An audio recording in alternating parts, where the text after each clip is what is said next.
SK legal నావిగేటర్స్కి స్వాగతం. భారతీయ కోర్టులో ఎవరెవరు ఏం పని చేస్తారో చాలా సులభంగా తెలుసుకుందాం. జడ్జి, ఆయనే కోర్టు బాస్. ఇద్దరూ చెప్పేది విని చట్టం ప్రకారం సరైన తీర్పు ఇస్తాడు. సుప్రీంకోర్టు జడ్జి, జిల్లా జడ్జి, మ్యాజిస్ట్రేట్ అందరూ ఇదే పని చేస్తారు. లాయర్లు, సీనియర్ అడ్వకేట్స్, సుప్రీంకోర్టు ఏయించుకున్న టాప్ లాయర్లు వాదన మాత్రమే చేస్తారు.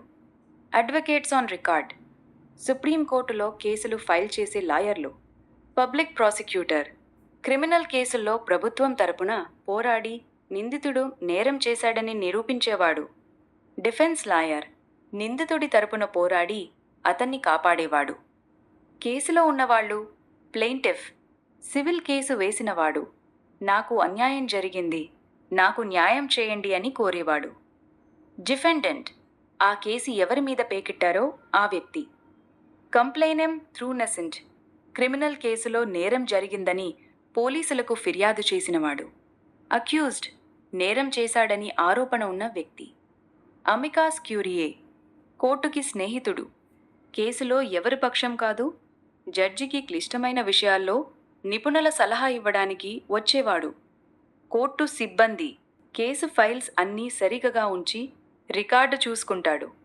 రీడర్, జడ్జి పక్కన కూర్చొని పిటిషన్లు, ఆర్డర్లు చదువుతాడు. స్టెనోగ్రాఫర్, కోర్టులో మాట్లాడిందంతా రాసి రికార్డు చేస్తాడు. నైబు కోర్టుని, పోలీసు అధికారి, క్రిమినల్ కేసు ఫైల్స్ పోలీస్ స్టేషన్లకు పంపుతాడు. నాజర్, కోర్టు డబ్బు, జరిమానాలు చూసుకుంటాడు. ఆస్తులు యాక్షన్ చేస్తాడు. బైలిఫ్, కోర్టు ఆర్డర్లు బయటికి వెళ్ళి అమలు చేస్తాడు. ఆస్తులు సీజ్ చేస్తాడు. ఇండ్లు ఖాళీ చేయిస్తాడు. ఆర్డర్లీ, కోర్టు లోపల నిశ్శబ్దంగా ఉంచి తర్వాత కేసు పేరు పిలుస్తాడు.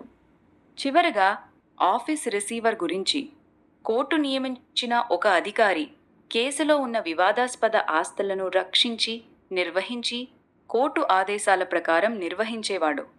ఇంటి, భూమి, కంపెనీలు వంటి ఆస్తులు ఎవరికీ చెందకుండా ఉండకుండా చూసుకుంటాడు. జడ్జి న్యాయం చేస్తాడు. లాయర్లు తమ క్లయింట్ల తరపున పోరాడతారు. పార్టీలు కేసులో ఉన్నవా, సిబ్బంది కోర్టు సాఫీగా నడపడానికి సహాయం చేస్తారు. ప్లీజ్ కామెంట్ చేయండి మరియు మా ఛానల్ సబ్స్క్రైబ్ చేయండి. You're welcome. If you need anything else, just let me know.